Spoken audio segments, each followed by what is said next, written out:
Hi guys, today we will talk about how can you fix that problem you have on your ZArchiver app. So all you have to do to fix it on your app, so you just click here on settings here, so then it's going to take you to next step. Then all you have to do now, you just go down here and you click here on apps, so then it's going to take us to next step here or apps list. Then you just go down here, so then you keep going down here, then you just click here on ZArchiver, so you search for your ZArchiver app here, so you will click on it here, then it's going to take you to next step. Then all you have to do now, just click here on force stop and you click here on OK.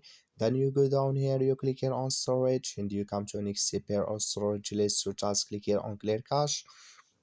Then all you have to do now, so just turn off your Wi-Fi and turn on it, then it's going to work with you.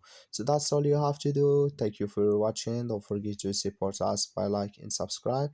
So if this video helped you, so just don't forget to put like in this video. So thank you for your watching.